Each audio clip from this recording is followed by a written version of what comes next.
Welcome to the Inspired Riding Podcast.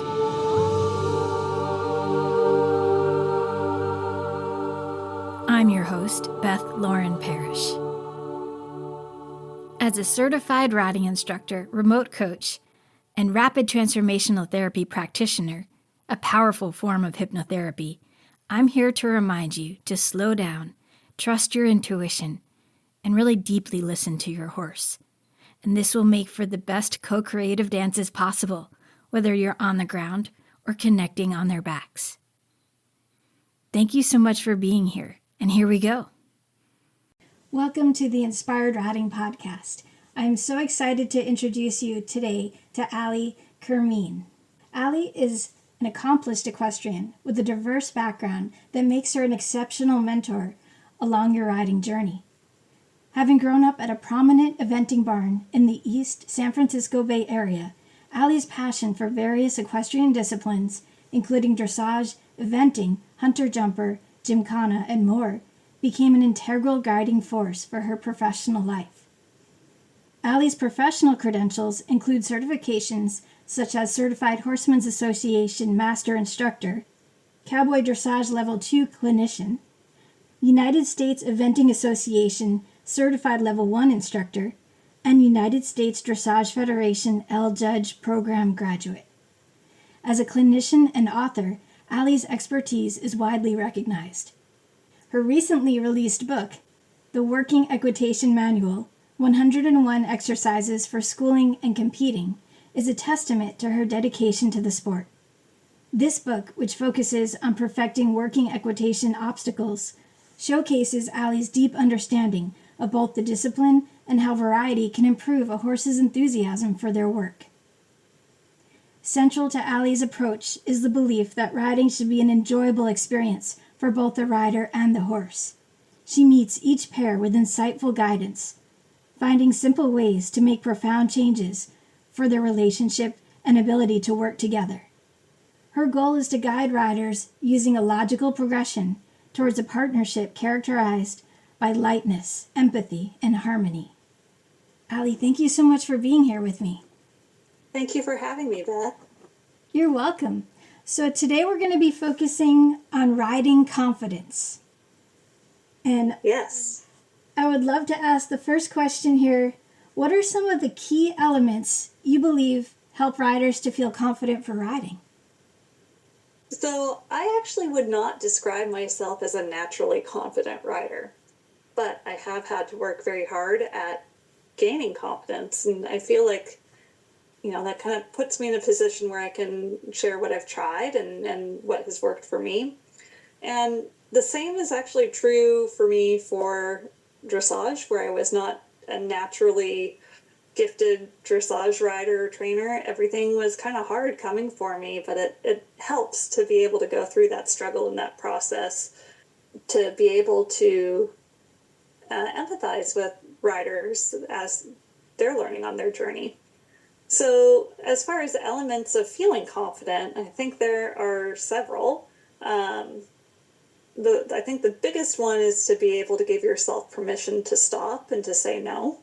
A lot of people, will have a goal that they have, even if it's just a goal for the day, and be steadfast in achieving it. And if it's not something that you're feeling is the right thing for you, you're not going to give yourself a positive experience. It's better to do something that feels manageable to you, even if it's just simply getting up on the mounting block next to your horse and standing there, breathing, feeling like you're in your own body, and then not getting on the horse and just stopping there and doing something else instead. That's something that's definitely a possible thing to do. So first, I think, is giving yourself permission. Another element of feeling confident is feeling like you're physically okay and physically strong. So if you're in pain or worried that you're going to feel pain, that's going to have a big effect on how brave you are.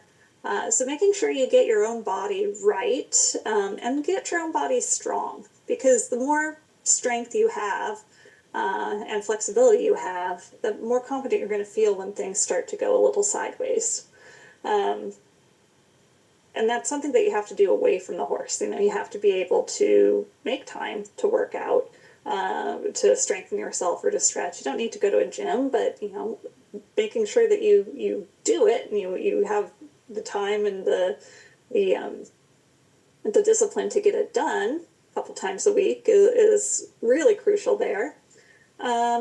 It's important to be tuned in with your horse as well. So that's another element where if you feel like you can understand what your horse is feeling and what your horse is saying, you can have a dialogue with that horse where you know that horse will, if that horse feels like you're listening, they'll let you know when they aren't able to take care of you safely, and you can have time to get off and go do something else. So working on your relationship with your horse, understanding how to read what your horse is telling you. And then I think finally, I don't know, maybe it's not finally, needing to be able to have an understanding of your own energy, like where your chi is, you know, what chakras are moving and which ones are blocked. If you're feeling like you're all up in your brain, or if you're able to feel your body, and then also to know what to do with the energy around you, whether that's the energy coming off of your horse or the energy coming from the environment, but to be able to not let any negative energy absorb into you and affect you, and instead have it pass through you, and then hold on to any fun or happy or relaxed energy that comes your way. I love that, so Ali. That's the very long answer of the key elements of feeling confident. Those are, I think there's like 7. Those are many, many things that I love to teach as well. So I'm so glad we're on the same page there. But I think the first one is huge. Is just giving yourself permission to say, no, this doesn't feel right, and I'm going to dial it back a little bit. So many people push themselves through thinking that's a confident thing to do, or in some aspects it is, when you know that things can really go well for you and you're setting yourself up for success later on. But if you're actually feeling that gut feeling like it doesn't feel right, to just give yourself grace and allow yourself to just take that step back. It's so much safer for you and the horse as well. That's right. And, you know, I think about when I was growing up and we were eventing, and we had a trainer, and very fair trainer, but she was tough. And, you know, if it was raining, we rode anyway, and you learned how to ride in the rain. You know, you get to these character building experiences. But I feel like by the time you're an adult, your character is built. Like, you don't necessarily have to put yourself in these situations where you have to ride through. If you are nervous about riding in a busy arena and it's dark, and you tack up your horse and you get down to the arena and you look in and you see 20 people in there, you don't have to participate in that. You can just go home. That's fine. It should be fun for both of you. And if you're going to be tense and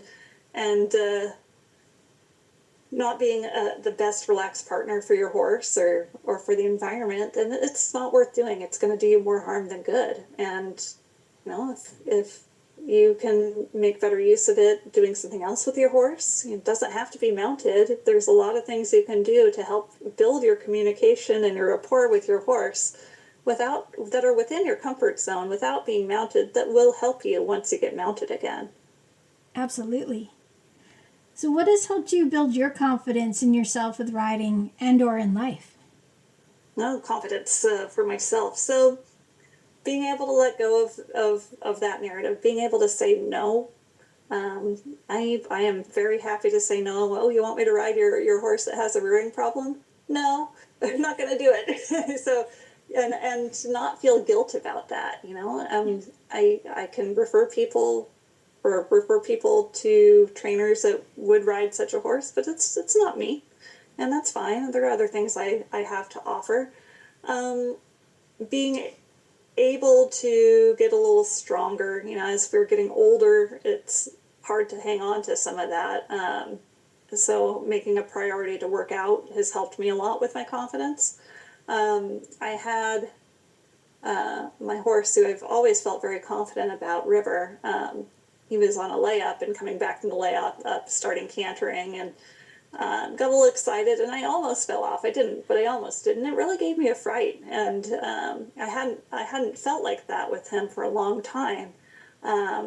Maybe not ever. We've always had a very safe feeling relationship.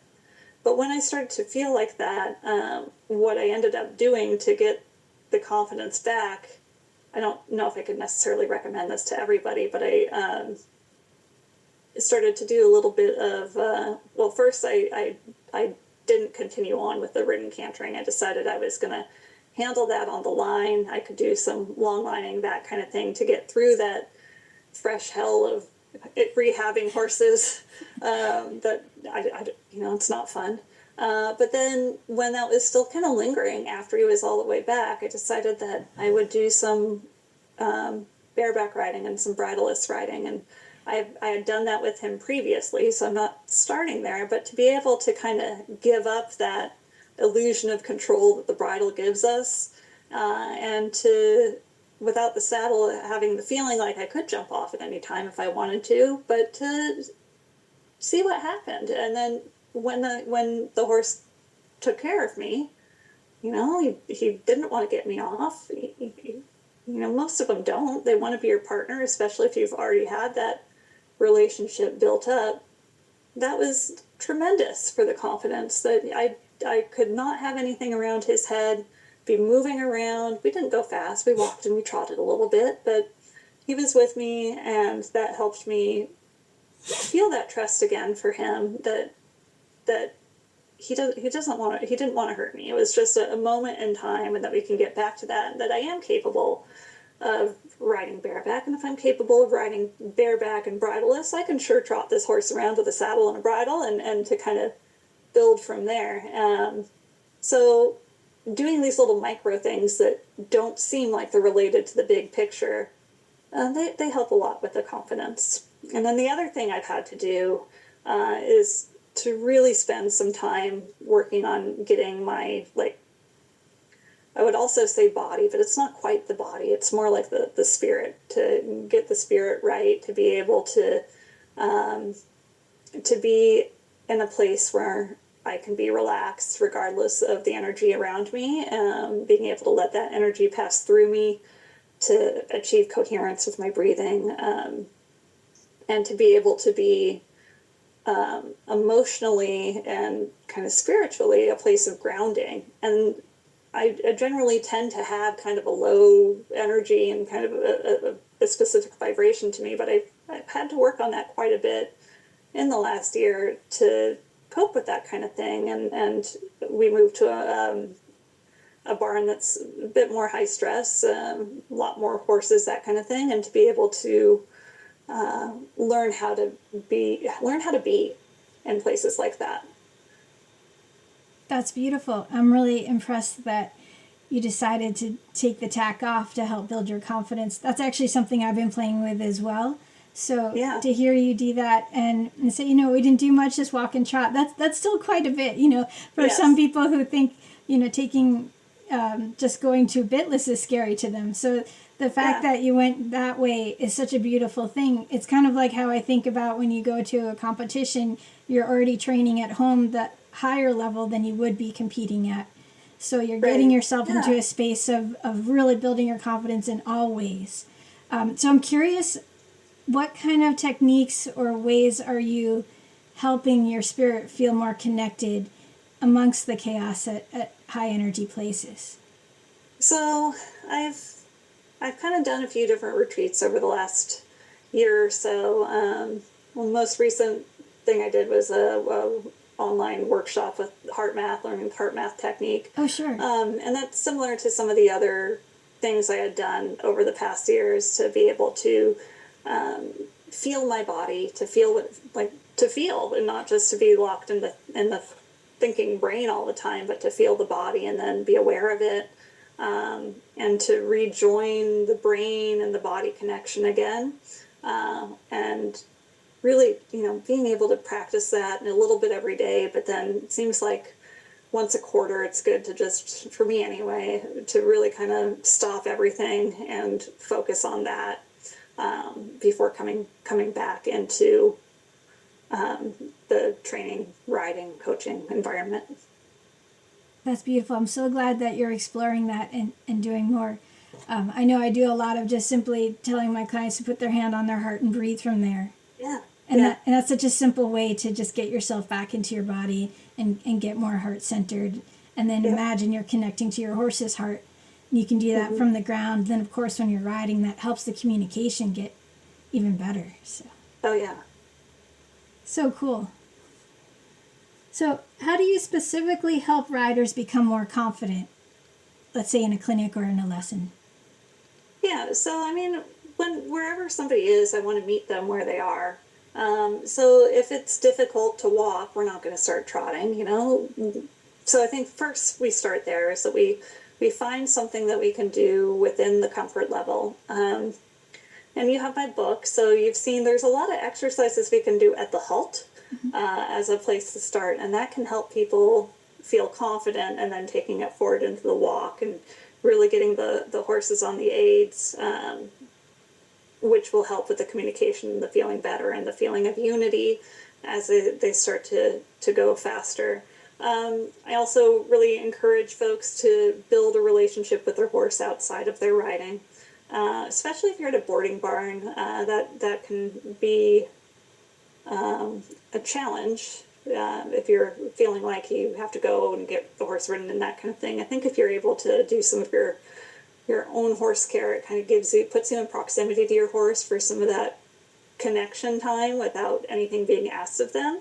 But to make time for that, for having that connection time with your horse, to play with your horse, it changes things and it gets you in that more of a playful state. And having the ability, and if they're strong enough, you know, again, going back to the body being strong enough, where they can start thinking of if their horse jumps up and down a little bit, and if they're strong and it's not hurting them and they're capable of riding, maybe it can be kind of like a wee fun kind of thing and not so much of a scary thing. So trying to find the way to reframe what's happening and to encourage the riders to take the time to work on these things that aren't just kind of, I want to say, like goal driven. That's gorgeous. Yeah, having that connection, being more playful, and reframing the excitement. I always like to think of any little yahoos as just a horse just wanting to express itself, you know, as long as they're not in pain, of course. And to celebrate and say, thank you for that energy. Let's play with it over here, maybe, you know? Right. I had a student I was working with recently who was a little bit nervous, and we were both mounted at that time. And then I decided that maybe we could just trot into a flock of birds that was on the ground and get them to flush up around, which might not have been the nicest thing for the birds. I think they were okay, but being able to kind of goof off and act like a little kid and giggle, and that has a tendency of bringing out some bravery.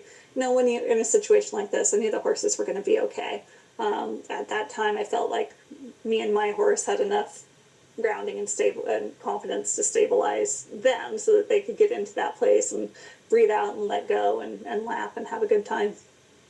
I love that. Yeah, and having that awareness and that connection with your horse to know that would be a fun thing and not a scary thing for them. That's huge. Right. Yeah. I love it. And, you know, that's the kind of thing you want to do. You want to start small, make little changes where you can. If you're in one of these positions, like where you went down to ride and the arena was too busy for you, you're off doing something else, well, maybe that's a day you can, you know, I've tried to, I don't have access to cattle, but I'll move a wild turkey around with my horse, you know, like do something silly. Or, you know, if I'm working with, doing with my Garocha for the working act, maybe I'll just go and poke some stuff. And maybe it's a person. I don't know. I kind of only poke my friends. But, you know, again, it's just being playful, having a good time. And the horses love that. That's brilliant. Oh, yeah, and they can feel that energy shift. They love when we're playful with them. I mean, that's something, you know, my pony is very aware that, you know, he's not working with kids anymore, but he sees me even as an adult, as a little kid, because I play with him all the time. We run around together, and he just loves it. So, yeah, we have a blast. So I just love that. Yeah, I can imagine you just poking your friends with the garage. That's awesome. That's so fun. Oh, my goodness. I'm seeing, like, a new play day evolving from that, you know. Yeah, and, you know, you have to do, like, the cackling afterwards, too. Oh, yeah. Oh, my goodness. All right, let's see. What do you think holds riders back from being their most confident selves? I think there are three things that hold riders back from being their most confident selves. One, I think we hear a lot about this, is that people tend to overmount themselves. I will be the first to say, I know I've ridden a lot of high dollar, big, huge, fancy warm bloods. It's not really my jam anymore. I'd rather have a good horse with a good brain and more modest movement. Because when those horses jump around, often it's not as scary as the ones that are super athletic. And just because I can doesn't mean I want to. And I think that's a place where a lot of riders could get as well. It's like you don't necessarily need all that extravagant movement if you're going to be scared when they jump around and have that capacity. And so even if you're a professional, go get yourself a horse that makes you feel good all the time. Like my horse is a Mustang that I got for $1, and I feel comfortable and confident on him, and that's a way better calling card than if I was mounted on something that I was a little bit anxious about. I think it's important for riders to do the work outside of the barn. So we talked a bit about rider fitness, getting okay with your own spirit, and learning how to get in your head, or I'm sorry, out of your head into your body, and doing the connection and the playfulness and the extra riding activities with your horse. I think that's, if someone's having issues with their confidence, I think they need to spend time outside of the barn, outside of the riding, working on these things, like significant time, like maybe a half hour a day sometimes. Maybe not every day is that feasible, but it needs to be addressed and worked hard on. And then finally, I think letting go, like not looking directly at your goal and trying to achieve it, but giving yourself space to not have that intense training ride, but to do what feels right to you at that moment, which will ultimately help you to get there. Don't be in a hurry. You don't need to, for most of us, the fate of the free world does not depend on whether or not you achieve this goal this year. So being able to let go of those goals as well. Yeah, that's such good advice. Ali, do you have any stories you'd like to share about yourself or a client around the process of building confidence for riding, and how did it unfold? I think of my bird story with the chasing the birds. Think of my experience with my own horse about gaining the confidence back after he jumped around during his rehab. And I think those are sort of my main ones, but and I've had other students who have decided to, I don't want to say level down in their horses, but to get a pony instead of a warm blood. And watching riders like that have the time of their lives bombing around on their ponies. And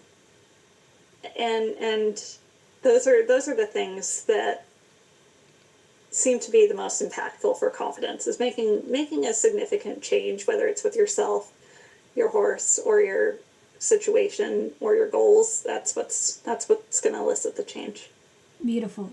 And I totally agree. After I've had 5 different surgeries and all sorts of metal in my body, that's when I decided, okay, I want a steady little pony that I can just have fun with and not have to stress about a big horse that might get really extravagant and spook, So it's definitely worth it to reconsider what your goals are. And ultimately, it's about having fun for you and your horse. And that's what I loved reading about in your intro there. I think that's so awesome. Yeah. Ali, what do you wish every rider would believe about themselves? I want everybody to feel that they're worthy of being treated well, treated nicely, having nice things. They're worthy of feeling confident. They're worthy of being around the horses and the people that they're around. Beautiful. There's so much of that not enough feeling in the world. Mm-hmm. Yeah. Yeah. It's such a good reminder. I got chills from that one. When do you feel the most confident in life? I feel the most confident when I'm synced up with my equine partner and we're working as one or being like a centaur. It's like the thoughts are just flowing through us together, and we're doing something that has a fun goal to it, you know. So I think that I like working equitation. I feel that on the speed course on the working equitation. I feel confident. I had a really nice moment last year with my horse where we were doing a freestyle at Cowboy Dressage, and it was kind of airplane themed, and we came across the diagonal, we jogged across the diagonal, and I had, 100 people, 50 people maybe standing behind us, and I thought that it would be a good idea to drop my reins and put my airplane arms out, and I felt confident in my horse at the moment because I knew that he thought this was fun too. He knew what his job was, and that when 100 people started clapping and cheering for the airplane arms behind him, he was just steady as can be and a very like, look at me kind of feeling. And that was another moment where we felt really in sync and just felt a lot of confidence to be able to do that and to carry on and to trust that everything was going to be fine and everything was going to be great. Oh, what a beautiful image. Now, what was the music that you played for this freestyle?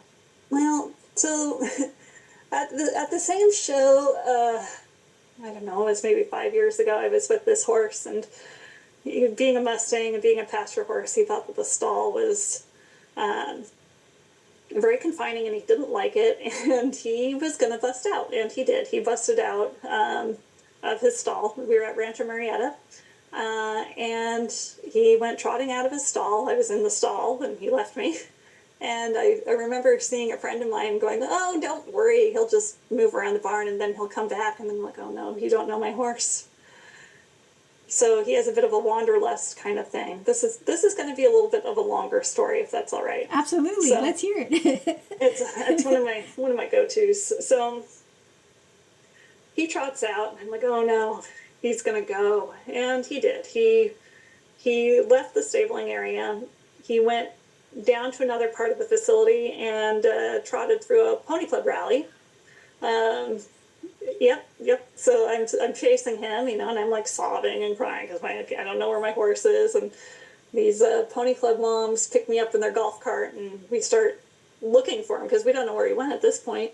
We ran into the facilities people, and they're like, oh, we heard he's down by the airport. I'm like, I didn't even know there's an airport in Rancho Marietta. So apparently he had left the facility grounds and went through a business park and went by a trade school and ended up out on the runway at the airport. And so here we are in our golf courts going after him. And I got out, and there's a plane waiting at the end of the runway. It saw him. It wasn't going to take off, and I'm on this big rocky like berm over the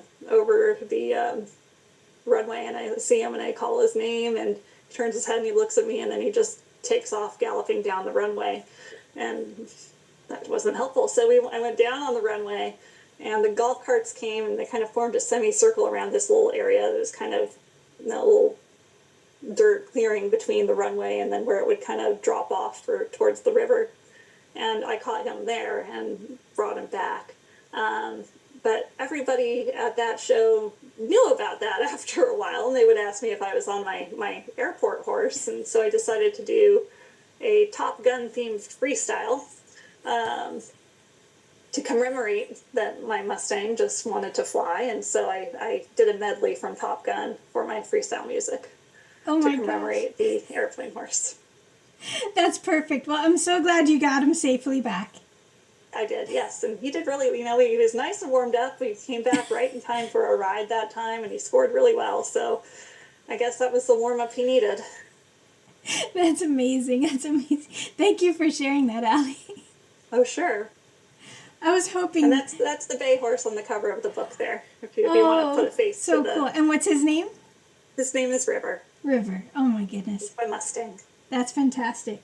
Well, I was secretly hoping it was the Top Gun songs, music, because we had recently just watched Maverick for like the 5th time, so we really love those movies. Yeah, turns out it makes good jogging and loafing music, too.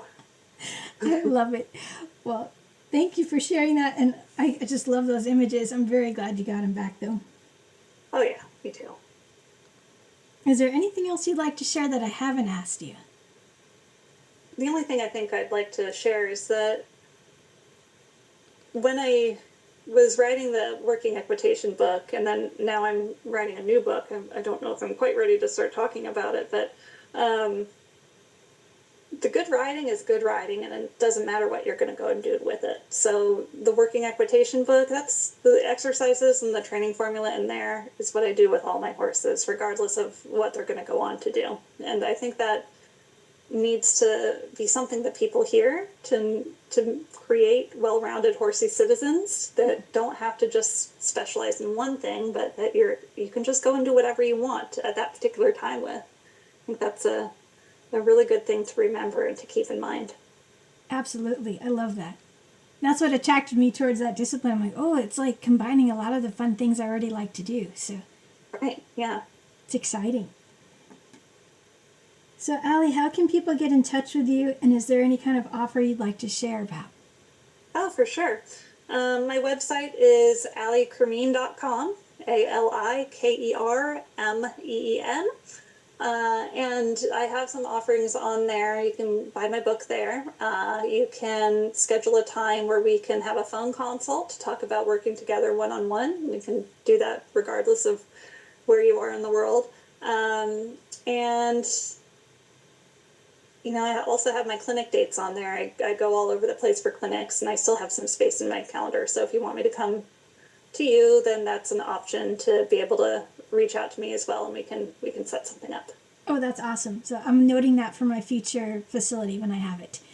Oh, yeah. I've also recently started a Facebook group, I think that you've joined, and it's called Creating Soft, Round, and Confident Horses. And just trying to bring together a community of people that are interested in holistic horsemanship and ethical treatment of the horses. It's so important to have more spaces like that online. Yeah. But I will definitely put all of those links in the show notes for everyone to check out.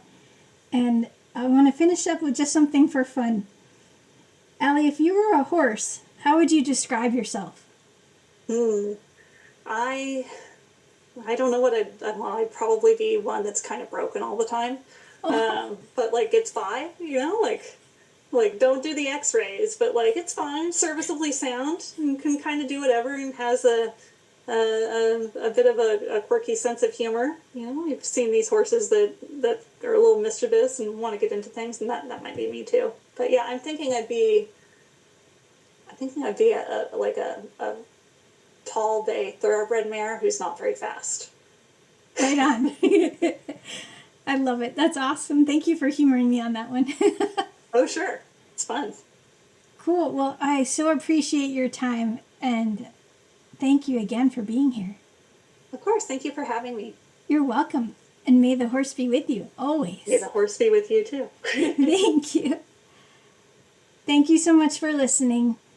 And be sure to check out the show notes. And if you like this podcast, please leave a review. And you can always check out inspiredriding.com for more. Remember to lead with kindness for yourself and for your horse. And may the horse be with you, always.